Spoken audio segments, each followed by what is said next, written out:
Okay, today we're going to look at Adam and Eve in the beginning here.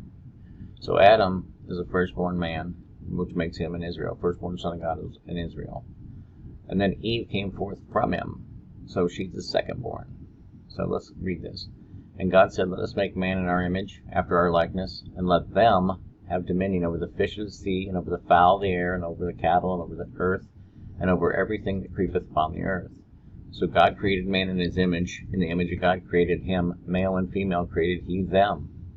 God blessed them. So here's a blessing coming from God. God said unto them, "Be fruitful, and multiply, and replenish the earth." Adam and Eve accomplished that. They replenished the earth. We have an 8 billion person kingdom right now. But then it goes on to say, "Subdue it, and have dominion over everything that moves upon the earth." They did not complete that half of the covenant. So, see, it says, "And the evening and the morning were the sixth day." That's when they were created. So in the 6,000th year, God's going to bring these two back, and they're going to have dominion over everything upon the earth in the millennium. Let's go over to Isaiah. Well, let me show you first.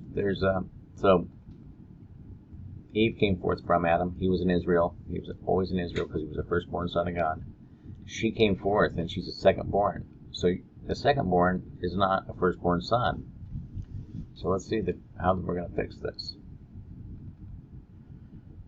This is a scenario of an Adam and Eve scenario, just the same as Adam and Eve. There was all one big Israel, and then they divided, and then the northern kingdom separated from Judah, the southern kingdom.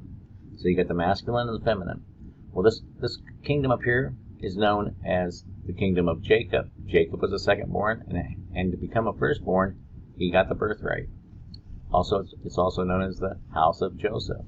Joseph was considered a secondborn because he was from Rachel, so he had to get the birthright to become a firstborn. And it's also known as the house of Ephraim.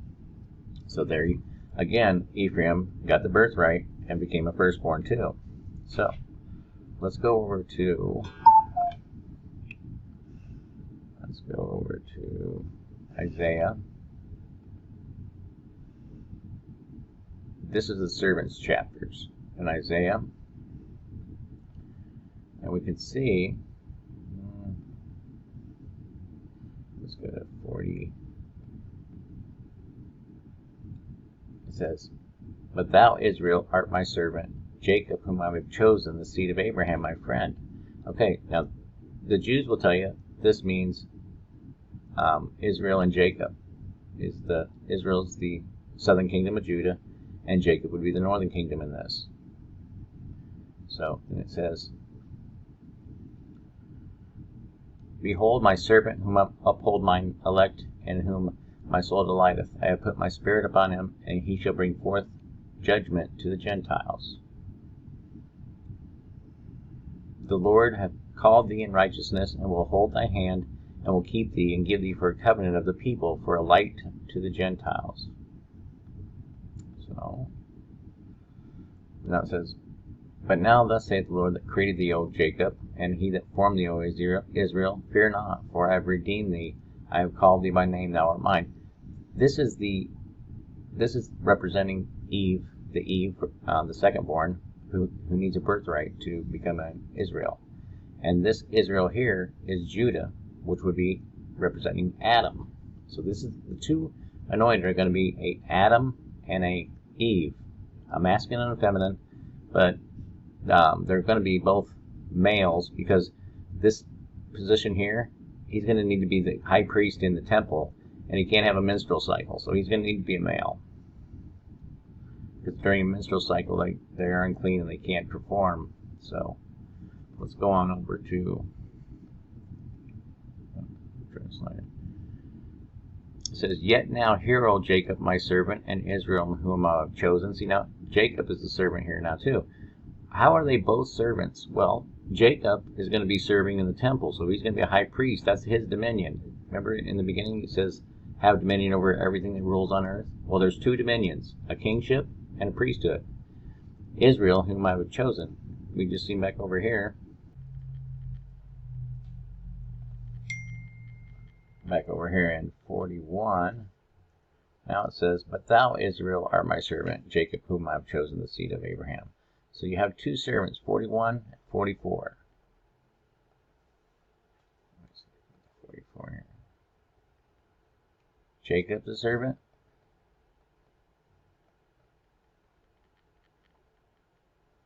Israel's a servant. So the firstborn and the secondborn are the servants.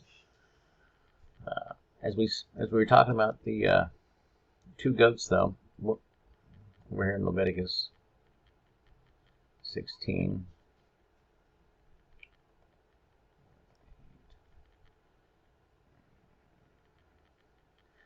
In order for the northern kingdom feminine to become a firstborn, they have to go through the wilderness.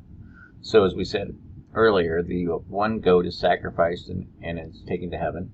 And this goat here, it says, "But the goat on which the lot fell to be the scapegoat shall be presented alive before the Lord to make an atonement with him, and to let him go for a scapegoat into the wilderness."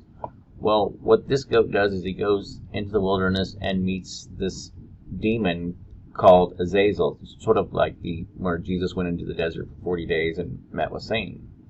Well, there is a place that they say where Azazel is buried. So if this second goat was going into the wilderness, this is where he'd go. It's this Naphtali. There's a burial right here, and it speaks of it in the first Enoch. And it says, let's see, that this Azazel is buried here, and let me see if I can get the other picture up.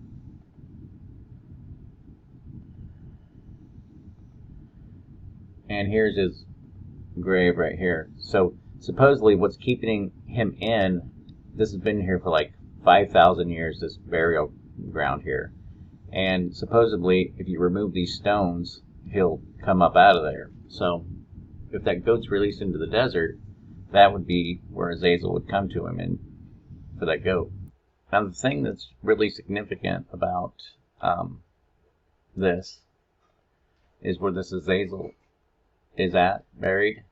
Well, this Azazel is the one that seduced Eve in the garden.